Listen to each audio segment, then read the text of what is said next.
Vsaka stvar ima svoj pomen, vsak trenutek ima svojo vrednost, vsak dogodek ima svojo vlogo, vsako stanje svojo realnost.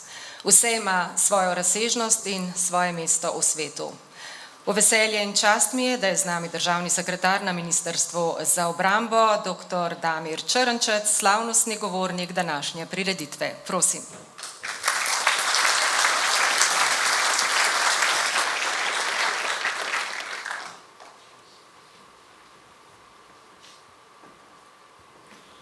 Dan, lepo pozdravljeni, tudi v mojem imenu.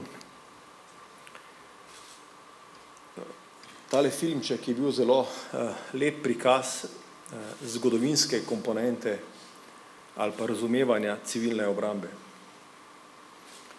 Tisto, kar je pa posebej pomembno izpostaviti, ko pogledamo in razmišljamo o civilni obrambi danes, je pa dejstvo, da je to domena, področje, podsteber obrambnega sistema, ki je bil morda celo zanemarjen v preteklosti. Nedvomno je pa s tem, ko smo simbolično letos sprejeli strategijo civilne obrambe skupaj v paketu z strategijo vojaške obrambe in obrambno strategijo, ter skozi sklep vlade prišli do dneva civilne obrambe, izpostavili to, kar civilna obramba je in tudi bo v prihodnje. Eden izmed stebrov in temeljev uspešnega delovanja države, družbe in vsakega izmed nas. Kolegi v Direktoratu za obrambne zadeve in posebna pohvala in zahvala tukaj direktorju Pavlinu so ogromno truda v zadnjem času vložili tudi v to področje. In letošnje leto zaznamujeta, pa ne samo letošnje leto, odkar imamo in živimo čas vojne, velike vojne na evropskih tleh, ruske agresije na Ukrajino, se je veliko stvari spremenilo.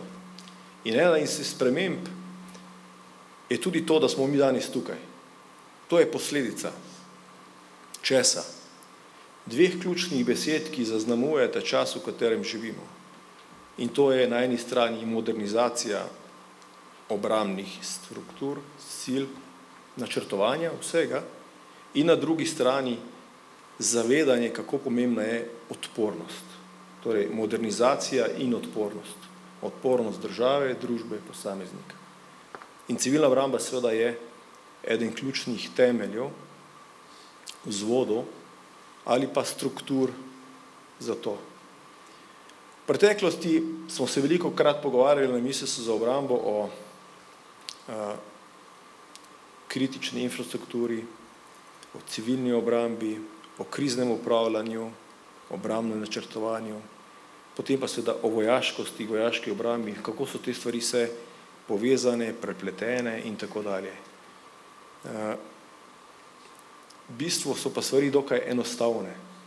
Mi smo v letu 90-91 pokazali, kako pomembna je ta sinergija uniforme, vojaške, policijske v tistem času in tudi obrambnega načrtovanja kot zametka civilne obrambe. In ta simbol, ki ga ima obeležitev tega dneva, torej protitankovske ovire, pove marsikaj tudi o tem, to simbolno sporočilo, kaj civilna obramba tudi je. In ta sinergija, delovanje vseh sistemov in struktur je tisto, kar je na vseh nas naloga in zaveza, da bodoče znamo negovati, vzdrževati in seveda pripravljati načrte. Kar je pomembno in tako res smo lahko veseli tega, ko dam vse skupaj v širši kontekst, je dejstvo, da včeraj smo na vladi obravnavali proračun Ministrstva za obrambo in samo obrambni izdatki v letu 2025 bodo nad 1,5%, v letu 2026 1,6%. Torej gremo po poti, ki smo jo začrtali v strateških dokumentih, najprej v resoluciji, ki jo sprejel parlament, potem v SOPR-u in besedam sledijo dejanja. Financiranje je seveda eden ključnih temeljev in predpogojev, ampak ne koristi nič, če ne vemo, kaj hočemo zares. In vse to, kar hočemo, in želimo, smo zapisali te strateške dokumente. Zdaj na nas je seveda, da jih znamo to preliti v konkretne dejavnosti, aktivnosti, akcijski načrt se dostikrat uporabi in to je tisto, kar je pred nami. Okrogli mizi, na kateri ste danes nekateri izmed vas sodelovali, drugi ste bili poslušalci, sta šle ena v zgodovino, druga v sedanjost in prihodnost in naslednje leto ob obeležitvi tega dneva si želim, upam, da bomo za začetek videli vsaj kakšen zbornik iz časa 90. Iz časa v zametku, kako je to vse skupaj nastajalo, akteri, ki ste sodelovali takrat, ki ste bili del zgodbe na različnih nivojih, prelite svoje spomine tudi na papir in v ministrstvu bomo z veseljem kaj takega tudi potem objavili.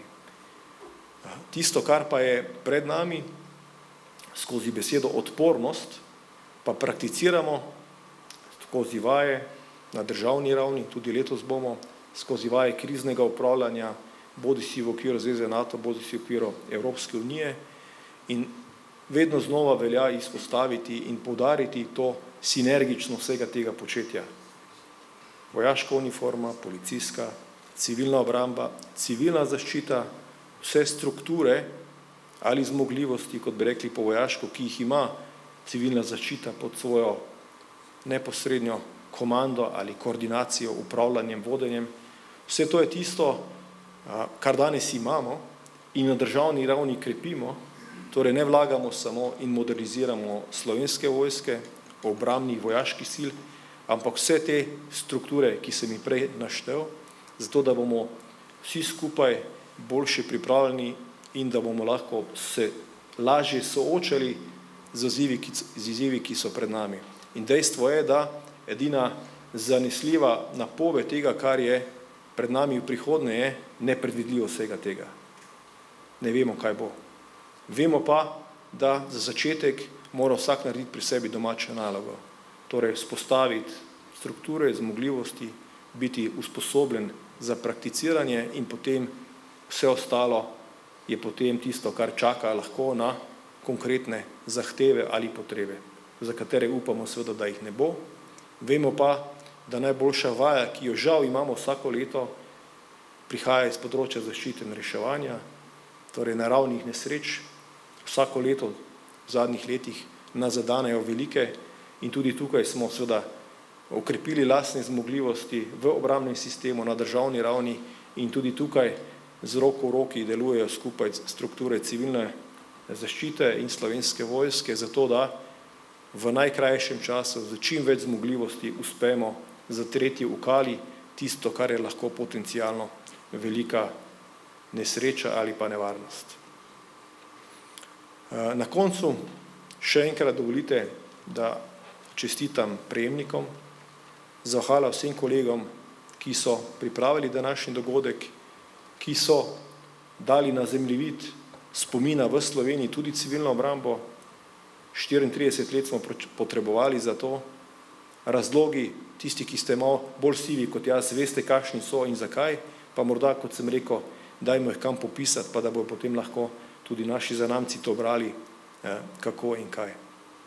Vse dobro in čim manj aktivnosti civilne obrambe, naj bo le načrtovanje.